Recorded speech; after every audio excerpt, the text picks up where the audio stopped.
This area is over in Little Pine Grove. You can see these white pines. They're, let's see, I guess they're 37 years old now. Yeah, 37 years old now. They went in when the pond there did. And some of them died. Specifically this one, which I'm in the process of removing. You see my plant pot there and my pallets for my plant protectors and fences. What I'm doing right now is I'm removing as many of the branches on the south side of the grove as high as I can from the ground. Later I'll bring a ladder over here and I'll go up at least 20 feet. I'm going to aim to go up a little, probably in the range of 30 feet. Take all the south side branches off, and the trees that are on the south side, all the branches below about 30 feet. And then I'm going to leave the branches on these trees back here and on the south, or on the north side and the east and west sides of the trees that are not in the southern edge of the grove. Now what I'm doing is the dead branches go in a line. You see there's some garbage there that I need to clean up. Anyways, they go in a line back here like this, along behind the trees on the southern edge.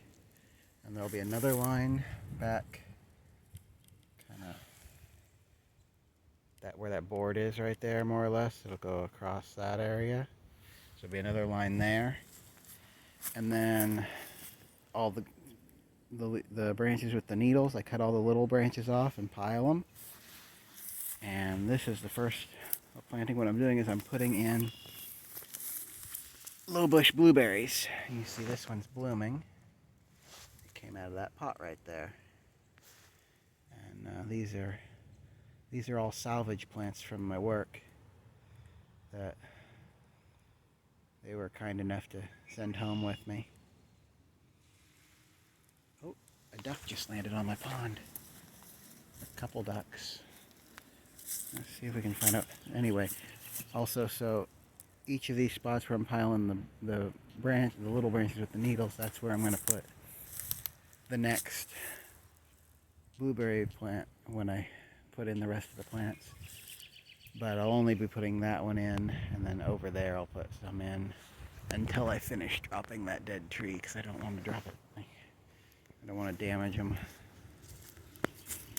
But yeah, so the line of the dead branches and brush goes all the way across here, out the other side of the grove. There's a dip in the ground here that goes down to the pond, and I'm going to put this line across there and build that up. When this is built up enough, I'll plant another pine tree right there where that red bud is right there. I'll put another pine tree in there and continue that on across up to the property line to put more shade on the pond from this southern edge. Keep it a little cooler, and also to provide shelter to the plantings that I'm putting in between here. So it'll keep the pond cooler, which will keep my evaporation down, and it'll also allow me to form more ice on the pond in the winter, which will be nice, because I'm going to try and harvest ice. And so over here, you see this is one of the peach trees I planted the other day. This is its autumn olive companion, which I did not plant. It planted itself, and I just put the peach tree with it. And I'll cut that down.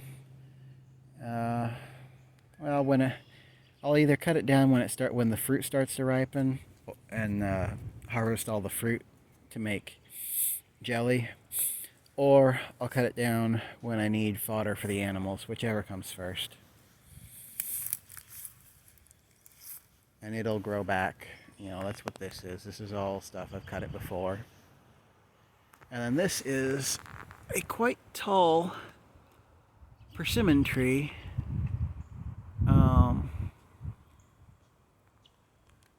Based on the growth form, it's probably more southern genetics than northern. So it's probably the, let's see, it would be the 60 chromosome rather than the 90, because the 90 chromosome trees tend to be quite short. But I'm not totally sure of that because I've never seen any of the ones that I've got over here at their full potential height. So that might be as tall as it gets. I don't know. We'll see. If it gets 60 feet tall, then I'll know it's the southern kind, because the northern 90 chromosome types almost never get over 30 feet. This was old pig pen here. Those trees over there, you see that big walnut there? There's a big ash tree over there. That's the property line there with the neighbors. And those trees form a frost shadow. In the wintertime, it stays a lot colder coming out from those trees towards these pines. So the idea is that frost shadow will make it so these peach tree plantings won't warm up as quickly in the spring, so hopefully they won't bloom too early and get the blossoms frosted. But with these pine trees behind them, they also won't get blasted, hopefully, too badly by the winter wind. And let's see, somewhere around here. Oh, that's goldenrod coming in there. And that, I think that's just another kind of goldenrod, actually. There's some sedges over here. I don't see, there's some cuckoo. You can't really make it out from the cleavers. So there's cleavers. See, I put some garlic at the base of the peach trees. What I don't, oh, there it is. There's what I was looking for. Comfrey plant. There it is coming back. I was looking for that. I wonder if any of the others are up. We'll walk along here and look for my comfrey plants. I'm gonna have to get serious about knocking out the white snake root over here too. Let's see. Don't really see anything over there, but maybe it'll show up later. That's another one of the peach trees. I put the tires around the little ones so I don't lose track of them until they get a little bigger. Oh, this is a penstemon. It's also called beard tongue. They look a little bit like a snapdragon when they flower, or a little bit like foxglove. Let's see.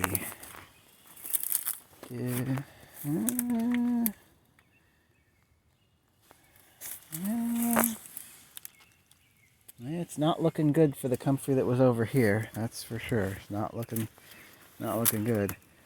These reeds got quite tall last year. Oh, every bit of 5 feet tall last season. They ought to get tall. It's plenty wet, and they get all the fertility coming off the old pig pen. This was actually part of the pen originally. I moved the fence up so that I could plant back here while the pigs were still in it.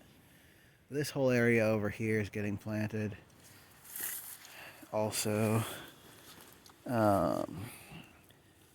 this year, if I can get in here to till it up, I'm going to put sugar beet in this area. But we'll see if I can get in there or not. It just depends on when the tractor's fixed and how many other projects take priority. That's not exactly at the top of my list dealing with this area.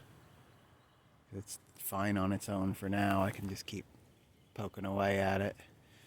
There's some hazel back over there, and you can see most of the green stuff you see here are either autumn olives, that's most of it, like the kind of grayer green. Those are all autumn olive. And then you see, I don't know if you can see it really, but over here is You might be able to see a very vague pink if you look close, like those taller things right there, like these trees over here. Those are all redbud. And then that big green blob there in the middle, that's one of the only honeysuckles over here that I haven't managed to kill yet. Maybe this year, we'll see. I pretty much knock that stuff out as much as possible. Yeah, see, here's a little one that I haven't gotten yet. The other thing that's nasty, and I gotta dig them out, is these barberries. So I'll dig those out and I'll chop the root and make tincture from the roots for mostly for wound treatment. It's a strong antiseptic. It's very similar in usage to golden seal for external wounds. Anyway, the point of this was to show the blueberry and pine grove project and the peach trees, that I kind of got off on a bit of a ramble. But yeah, so that's what I'm up to right now, is working on this, getting this area ready for more planting. It's too wet to work on the terrace gardens like I had been, so I thought I'd work on something that didn't involve quite so much digging. We got something like 3 inches of rain in the last 24 hours. I guess it's been 36 hours now. Anyway, all these pallets, I gotta move those. I'm gonna move them over to the property line and put a second row of it up and make a double fence along there to keep the deer from coming through this way. They like to come over here and eat, and I can't be having that if I'm gonna grow sugar beets in here. They'll eat those down to nothing. Anyway, I'm gonna get back to working on this and cleaning up garbage. So, that's it for today.